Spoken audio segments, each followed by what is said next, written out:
బోనాల పండుగ, వరలక్ష్మి రథం, రాకెట్ల పండుగ, ఆఖరికి జెండా పండుగ కూడా ఓడ్చిపోయి చిన్నగా మెల్లగా గణేష్ల పండుగ దగ్గర పడుతున్నాయి. అల్ల ఆదిలాబాద్ జిల్లాల మల్లో పండుగ అయ్యింది.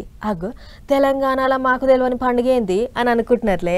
అయితే చెప్పుడెందుకు సీదా చూపిస్తా పర్రి. అక్క చెల్లెళ్ళు అమ్మలక్కలంతా నడుములోంచి దుమ్ము దుమ్ము డాన్సులాడి రుసుడురి గిదే ఆ పండుగ. తీస్ ఫెస్టివల్ అని పిలిచే ఈ పండుగ మంగళవారం నాడు ఆదిలాబాద్లున్న న్యూ హౌసింగ్ బోర్డ్ కాలనీలో మా జోరుగా అయ్యింది. బంజారా ప్రజల పెద్ద పండుగ అని చెప్పుకునే ఈ తీస్ ఫెస్టివల్ అంటే వాళ్ళకెంతో పాయరమాట. అందుకే లగ్గంగాని చెల్లెళ్ళు మనసంతా భక్తితోని నింపుకొని మొదలు అడవికి పోయి మట్టి తెచ్చి గౌరమ్మను చేసి కొలుసుకుంటారు. ఆ టెంక పందిరి కింద ఎదురు బుట్టలల్లా గోధుమ పోసి నారు పెంచుతారు. పండుగ సేమ్ మన బతుకమ్మ లెక్కనే 9 ఒద్దులు అవుతుంది.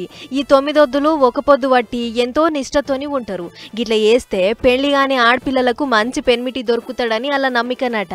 అందుకే ప్రతి ఏడు గిట్లా చేస్తామన్నట్టు చెప్పుకొస్తుర్రు. ఇక ఆఖన్నాడు ఇంట్లో నీళ్లు పోసి పెంచిన గోధుమ బుట్టలను నెత్తి మీద ఎత్తుకొని మన బతుకమ్మను ఎట్లయితే కొంచబోతామో సేమ్ అగో గట్లనే డీజే పాటలు డప్పు సప్పుళ్ళ నడుమ కొంచెవై ఓ దగ్గర పెడతారు. ఇక ఆడ తీసి పాటలు పెట్టుకొని పొల్లు పొల్లు డాన్సులు ఆడతారు.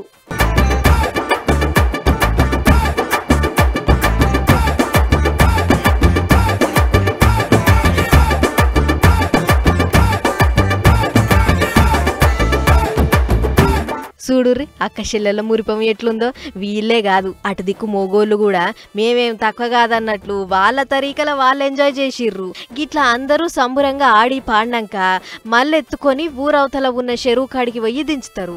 ఆడ దేవుళ్లకు పూజలు మొక్కులు హారతులు అయినాక నిమ్మలంగా చెర్ల నిమజ్జనం చేస్తారు. అంత చూస్తుంటే ఈ తీసి పండుగ మన బతుకమ్మ పండుగకు చాలా దగ్గర ఉన్నది కదా అని అనుకుంటుర్రు ఈ పండుగ సంబరం చూసిన పబ్లిక్.